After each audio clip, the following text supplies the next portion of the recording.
that's all from the very beginning of my first 10 minutes of introduction. We have to go ahead with the real and open the real event now. I hope we warmed up the troops, and behind the screen out there, we should have John Kennedy. John Kennedy, as I mentioned before, is the VP of Sales in Europe for Adaptive. Hello. Hi, John. Hi. John, Good morning, Dario. Good morning to you. Calling from Ireland, I suspect. In Dublin this morning on a lovely, moderately warm day. Nice. Fantastic. Well, I'm from London. It's a big hello to everybody as well. And a big welcome to you, John. I already burdened my presentation by telling already everybody that on top of your esteemed career, I could count about almost 30 years in security or whereabouts, 18 of those in Adaptive Mobile itself. As a founder, CEO, general manager, I guess you have lived through and through lots and you have a past. But today, your challenge is about the future. I have a gift for you, a virtual gift. Can I show it to you? Please, Dario. Thanks. Okay, look at this. I don't know if people can see it. Wow. Back to the future. Nice. It's Back to the Future. It's a DeLorean. It's a DeLorean. And if you're a geek and like toys like me, you probably know what this is the movie Back to the Future. I have seen a slide of you, John, and I think that you will be looking at the future through the past and the present. So I thought that was perfect as a giveaway. So here is my virtual gift, but I'll leave you to play your presentations. If you have questions, in the meanwhile, I should just say to everybody, leave it in the chat, in the Q&A, and our team will tell us, and we will have a 5-minute sessions at the end for questions. John, I will leave you now free for myself, so you can take us through our keynote. Thanks so much, Dario. And believe me, I'll be over to claim my virtual gift in person at some point in time. I very much look forward to seeing you in person again soon. Thanks for the opportunity for sponsoring the event. Thanks for the opportunity to present and the introduction. 30 years, yeah, it's a lot of time. I spent a good part of that, 80 plus years in Symantec, and that's where I got interested in mobile. We were running some projects for antivirus on the Palm, for those of you that remember the Palm platform and devices, which really broke ground in terms of the usability and the portability of devices. So leaving in 2003 to found Adaptive Mobile, we were looking at all sorts of security ideas, but it was actually really, just like many things in life, a bit of luck and discussions that led us into what we're doing today, in the form of actually one of the investors during one of the discussions came over and said, could you build a spam filter that scales really, really well to do text message spam? And so the challenge was thrown down and investment followed. So we good luck with investors from Intel as our lead investor, saw the opportunity and we got stuck in. So I think when you asked me about the future of mobile security, we're going to use the time machine, go back 10 years, look at an issue that was around then, jump back to the present, see if we did a good job of fixing it, and then go 10 years forward to see how things might look better in the future. But it's an exciting, challenging landscape at the moment. You know, we're looking at our 5G strategy. We're making our 5G product announcements. So that's the other thing I'm pleased about ending up in mobile, is it's been always challenging. Just when you've learned one generation of technology, your conversion with 3G, 4G comes down, and you evolve your product set and your team's understanding, and then 5G comes along, and it seems like hundreds more acronyms and technologies and service-based architecture, cloud-native deployments to get our heads around. So really, that this year is very much about evolving our platforms into 5G, getting to grips with cloud-native Kubernetes, redeveloping our capability for public clouds and native clouds. So it's keeping us very busy. So we'll start if we can get the slides up. Thanks. So we see, what's the future? It's such a broad topic. Thanks for giving us a kind general topic to talk to, but as I say, we'll make it quite specific to our experience, because that's all I can talk about. Really, Adaptive Mobile has about 90 customers worldwide. We focus primarily on messaging security, messaging monetization, signaling security, signaling threat intelligence are our core areas of focus. And because mobile security is such a wide topic, it goes into user security, core network security, core access. One vendor can't cover all of this, and I think that's where we've found that focus is what you really need to successfully solve issues, and particularly in messaging security. You need to decide what you're trying to achieve, focus on it to solve the problem. And that's where I think we build a customer base by finding things that either the core network couldn't do or the equipment vendors hadn't spent much time on, and there were gaps in their product portfolios and service strategies that we could fill. And that's where we build a business, by showing that we could do a good job of things that had been left untouched. We're about in the time machine, into our DeLorean, and go back and look at what were we talking to our customers on the market about back in 2012. I think you'll see there are a number of things there that you probably recognize that could be today. Locally in Europe, we're seeing a high predominance of spam, payment protection insurance invites, payday loans, accident compensation. The list goes on, and all intended to try and get somebody to come forward and take up a campaign, spend some money. And really, as an industry, there wasn't a cohesive response to this. We saw some operators trying to solve this issue themselves, running in-house projects with some degrees of success. But continually this went on, and we definitely perceived then it undermined public trust in the channel. So into the DeLorean and come back to the future, we would expect within 10 years that we would have solved this curse of mobile spam, of phishing, smishing. And really, why wouldn't it be solved in 10 years? The technology progress has been huge. But if we actually look forward, you may as well take the last 2 digits of our press release in 2012 and call it 2021, because spam has persisted and prevailed. And in fact, possibly got worse because the individual impact and loss has worsened. And we ask ourselves, how can that be? We've made such technological advance.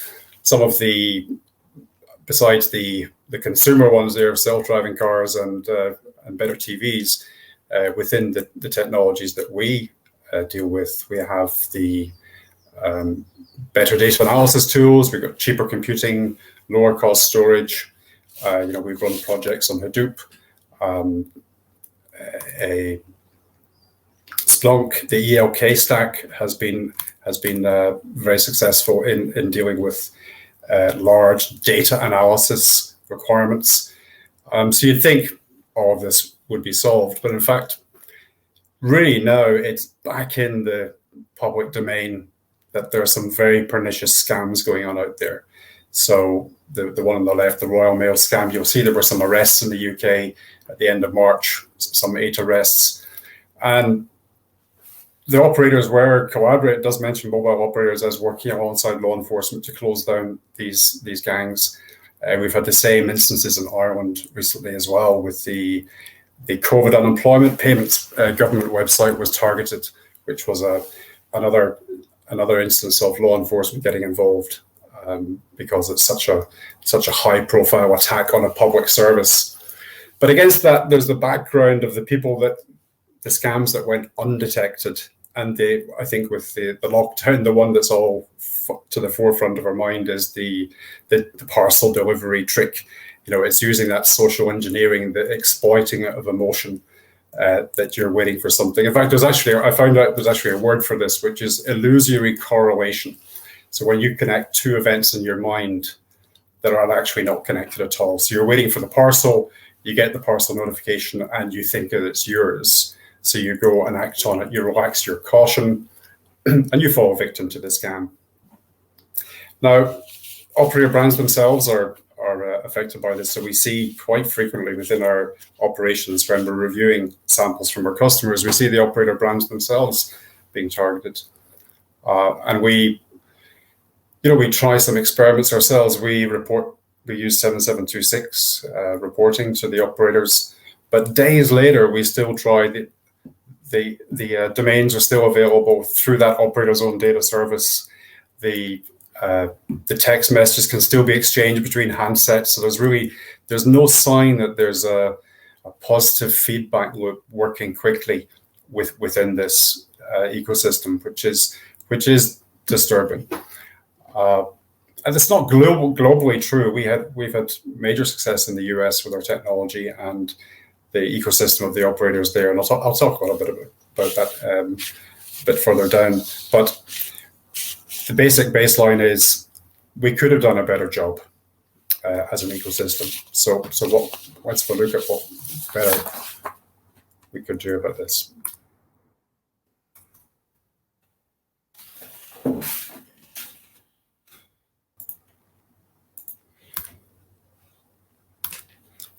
Sorry, just jumping down there.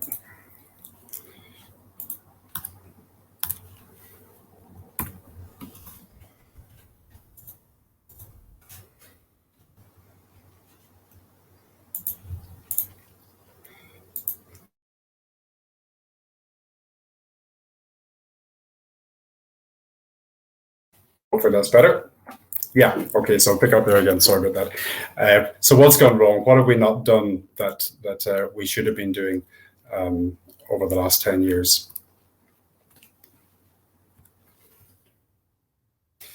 So the trends and the forces driving this, access to messaging technologies. So the old school SIM bank was where a lot of our naughties text came from. So people buying prepaid SIMs, putting them into a modem in their house, and using unlimited text plans to bombard entire subscriber bases with large amounts of spam. And that still goes on, but it's actually become more accessible and more programmatic. And what I mean by that is you can now send messages in high volumes with variations programmatically using APIs. So we look at the cloud service providers, we sign up, we buy some capacity there, and then you can send large amounts of messaging cheaply and also programmatically. And programmatically is important because that lets you do a few things. It lets you vary the content, so you get very, very personalized message delivery.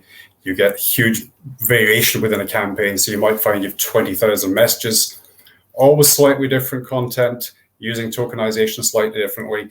And then when it comes to the actual call to action with the URL that you're trying to get people to click on, they're all different as well. So it's using an API to a URL shortening service and presenting this very varied type of content. And that makes it very difficult from a security point of view, from an analysis point of view, to identify that as one campaign. And a lot of technologies will simply fall at that and not be able to identify that this is all coming from the same source. So it's cheap to send, still cheap to send, and you've a great degree of programmatic control over what you can send. And then the next thing that's really happened in the last 10 years is everything's gone mobile first. So 10 years ago, I would say my first place I would go to do some banking would be my laptop. That's no longer the case. So it's very clearly the mobile device is where you go to do all of your services, interaction with your service providers, purchases. And companies are responding, businesses are having mobile first strategies where they're writing all their web interaction tools for the mobile experience. And all of the high household brands, all of the global brands are using mobile messaging to communicate with customers on SMS, on IP messaging, RCS, MMS, and all of these things. And it's a very profitable business for MSPs and everyone else involved in the community.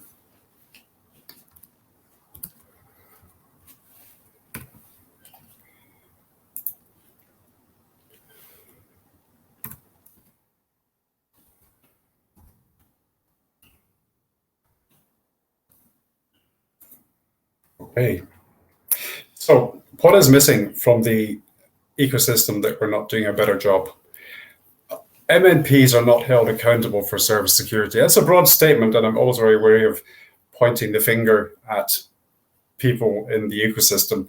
But it's not that they are accountable or responsible. They are businesses operating within legislation, following the laws of the country they're operating in, paying a huge amount of tax, being very active in corporate and social responsibility. So it's not something that they're meant to be doing that they're not doing. It's that people don't make the link in their head that this is where security should be coming from. And when these scams are reported in the press, it's usually the brand that gets mentioned. It's the bank that had their credentials stolen from, or it's the parcel company. It's not the operator that are in the frame in the first place. And that's probably fair because there's a lot of people involved. There's the people that originated the message, the people that helped to deliver it, the operator. But the operator is closest in a contractual way to the customer. So they may not have a contractual or legal obligation to have done something extra for them. But I think there's definitely a role there that could be explored. And that's why we spent time evangelizing to operators the benefits of putting spam control into the networks. They also look backwards in the chain. The message delivery chain has also been slow to properly secure services. So it's very cheap and easy to sign up using APIs to send messages into the global ecosystem. And I think there's probably advances that could be made there. So quite often credit cards are used to pay for those services.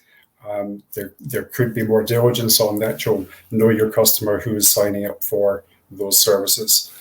But those businesses have been growing very, very quickly with acquisition, and quite often it's not that easy just to control who's coming in to use your services. But it is an area that could certainly improve. Regulators have been slow.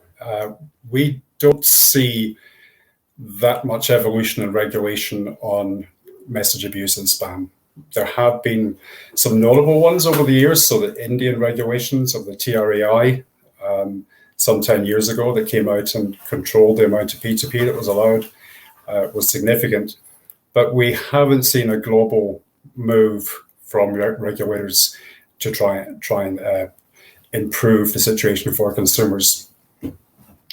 Then to privacy law, I think this is possibly one of my most confounding points that we meet with customers, is that we have a discussion about what we could be doing better for them.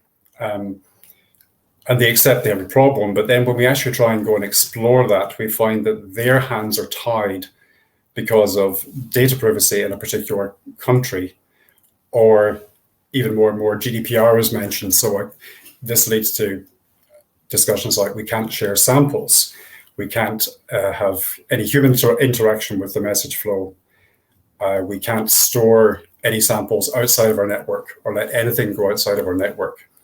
And really that is a major issue when you're trying to apply technology that analyzes large streams of messaging.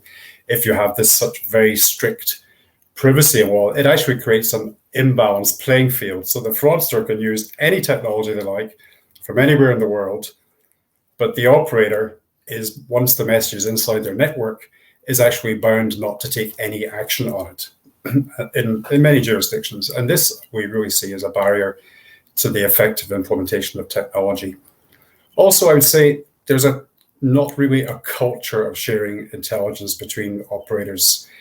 If you look at what oils the wheels of the cybersecurity industry and gives the improvements every day, it's the sharing from one enterprise's experience to the next enterprise, usually using their vendor ecosystem. But if there's a 0-day detected in one part of the world, within hours and days, that is put into codified, put into definitions, sent out around the rest of the world.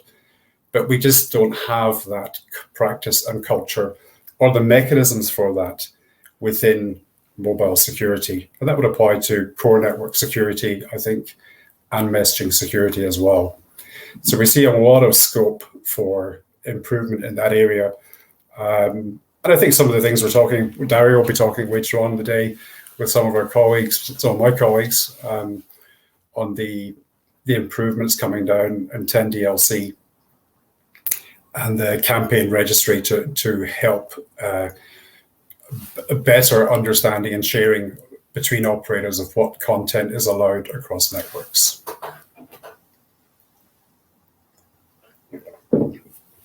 I think it would be remiss of me to say that everything is painted with the same brush here, because we have made in the North American market, we see some of these things are present, and that the American, Canadian operators do take customer satisfaction with regards to blocking of spam very seriously.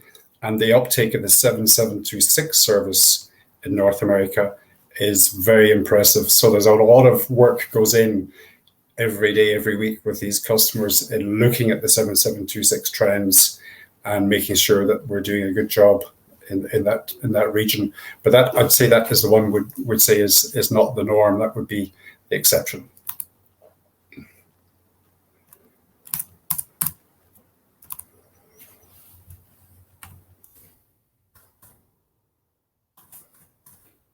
So it's only fair to shine the light on ourselves, because we can't sit in an ecosystem and say that other people are doing this or should be doing more or less of this without pointing the finger at ourselves a little bit.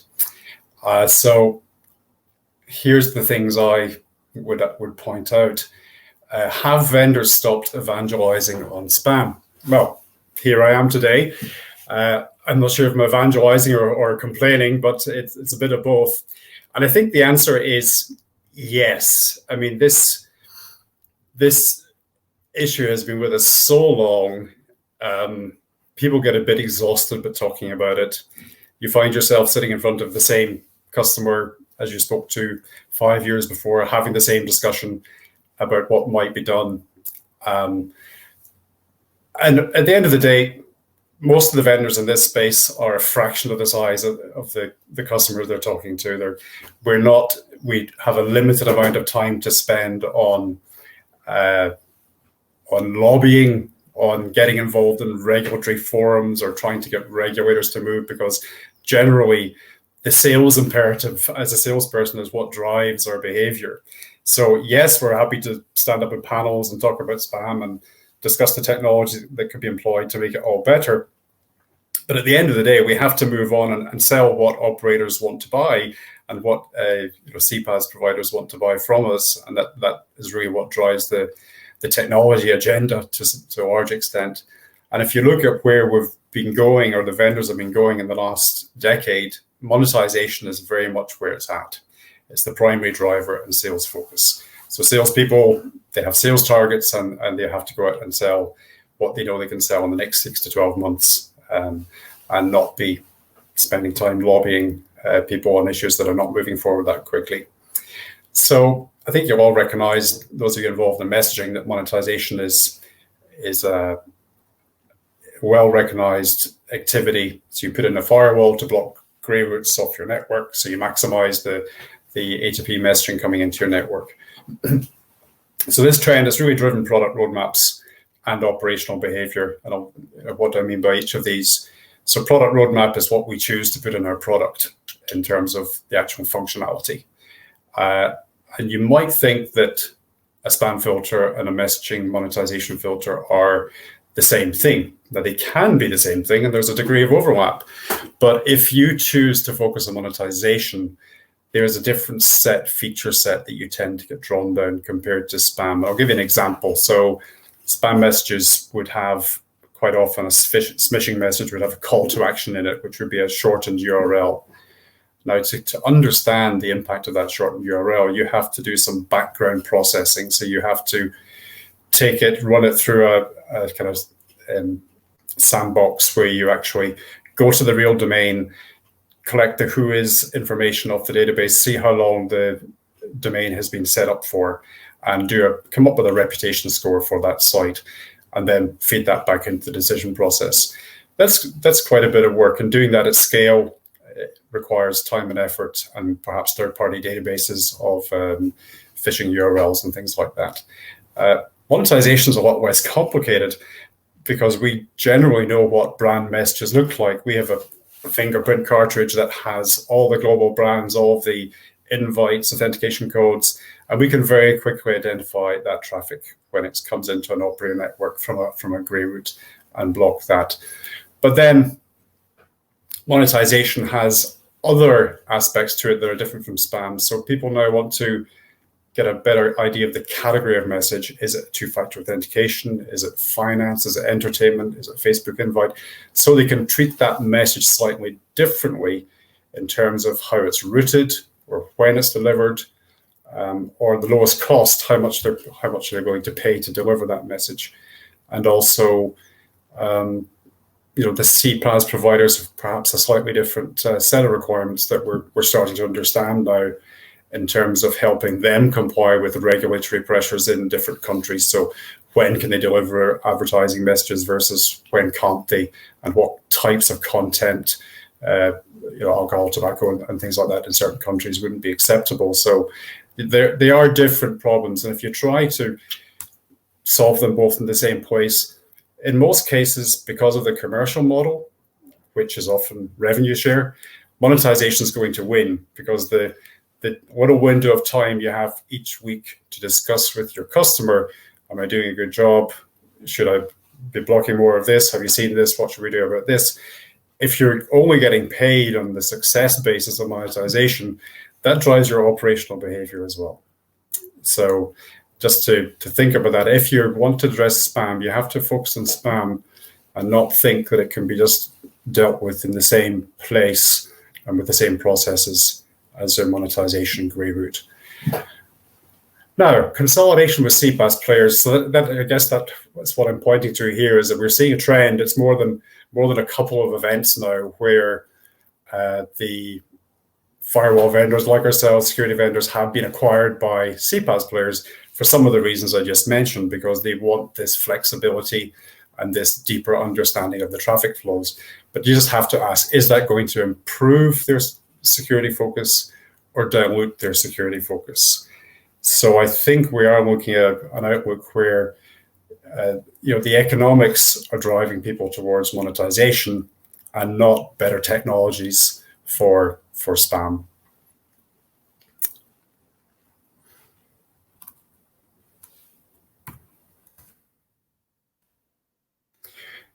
Okay, so we're back in the time machine, and we're going forward future 10 years to see what things look like. So Dario asked me to make some predictions, which is always a very hard thing to talk to. So I think the easiest way to go on about this is to perhaps extrapolate some of the things I see today and look forward. So yes, I hope maybe it's not me sitting here in 10 years' time. I hope not. There'd be somebody else sitting here. Spam might still be a topical issue. Messaging security certainly will be still a topical issue. Almost certain not to vanish 100%. There are too many fraudsters and too much money to be made on this. And it takes effort and focus to stop spam. So we still haven't wrestled the question at the end of this discourse as to who invests. I think clearly there are good initiatives coming up. So we're talking later on today, my colleague Simeon will be talking about the campaign registry, the introduction of 10-digit long code in US, which is now live. If that's successful, it will certainly give a good degree of control over campaign type, respecting opt-in preferences. Also, the TRAI in India using blockchain is another interesting development, because they're doing that at such scale. If you can make something, a technology like that work in India, then it is certainly of great interest to the rest of the world. Introducing KYC principles, which we know. We work with CPaaS providers as well. We know that we are starting to programmatically link back to linking together all the different accounts that tie back to the same entity, so we can group their behavior and see if the abuse is tied to a certain set of senders, and how could they have been stopped in the sign-up process in the first place. So definitely some of those principles will help. Harmonization of privacy legislation, it would just be great to see a more commonly understood framework for privacy with respect to sharing of security information. We are having to jump through hoops here to try and just to keep up the levels of service that we already have. Just examples like we have to keep buckets of samples within regions, so we can't share any of our threat samples derived from European networks, sometimes outside the country, or certainly not outside Europe. So we end up having to have these silos even within our own small business. We have to keep silos of information for different countries, and that doesn't help when you're trying to build a global data set to do analytics on to get a bigger picture of the security and risk situation. The flip side of that is that we've seen the greatest progress we've made with our signaling security approach, using our signaling intelligence layer Sigil, where we do combine threat information from multiple customers around the world and analyze it, and very quickly we get such a good granular global picture of where signaling attacks are coming from across the regions that we can see. It's very manifest that there's huge benefit in cooperation between the operators. And even if that's not in a bilateral or situation, we understand they're in competition. So vendors are that's what vendors are there for. They're there to kind of join the dots between you to put together the common interests and the technologies that can help you work together. I think almost certainly coming down the road is greater oversight of enterprise mobile devices. If you think about the way in which social engineering has been so successful in terms of scams that target individuals, just think what CSOs are thinking about the way in which, what if that was enterprise credentials, enterprise VPN credentials being engineered or being scraped off of a phone, and it poses a great threat to the enterprise. We're still, as Dario said at the beginning, the ransomware attacks. We're saying in Ireland, just on the back of a really pernicious and malicious ransomware attack against the health service, which has absolutely crippled the delivery capability of the health service here, right in the middle of the worst possible pandemic. So it's a terrible reminder of the importance of security for enterprises. But in 10 years' time, I can't see being able to walk around with an enterprise provisional handset and still have the freedom that we have today in terms of the dual personal use of using it for your primary device. So I think there will be further technology required and processes required to control the use of enterprise devices for personal use. Regulators, I think, will come to the table in different speeds in different parts of the world to protect consumers, as eventually that it will become manifest that consumers have to be protected. And who knows what Apple and Google will do. They're massively big players in the ecosystem. They each have their view on this. There's encryption, end-to-end encryption for personal messaging. Google, I know, collects samples of spam, and at some point in time will do something significant on that. So very exciting times ahead, I'm sure. But for the meantime, just keep safe. We look forward to engaging with those of you that are our customers again, directly, face-to-face, in the months and quarters ahead. And lastly, always remember, if you're getting back into the time machine, never set the time travel clock back to 2020.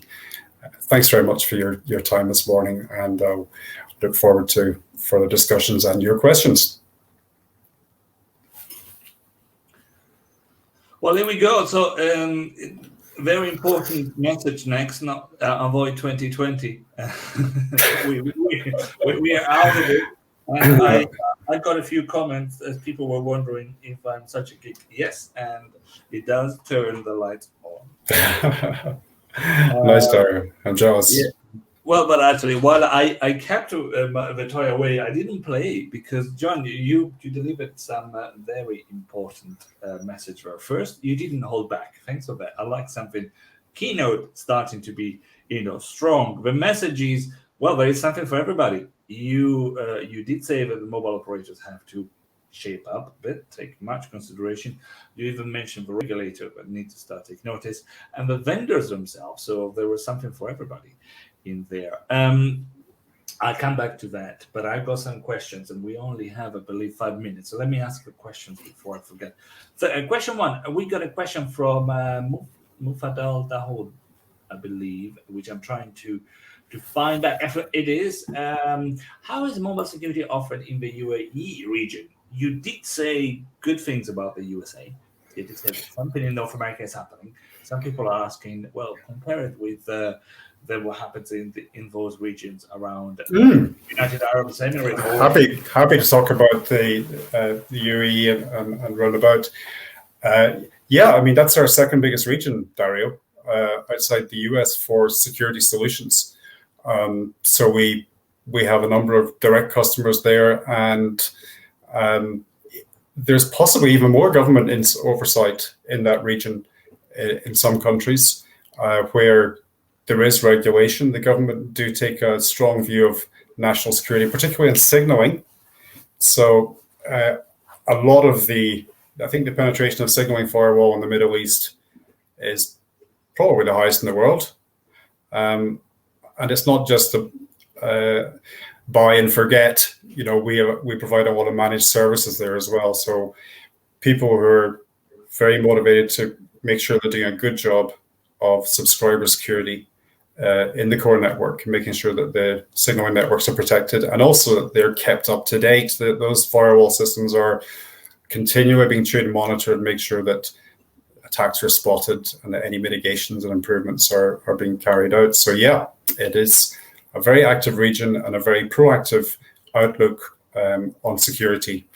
And yes, some messaging security deployments there as well.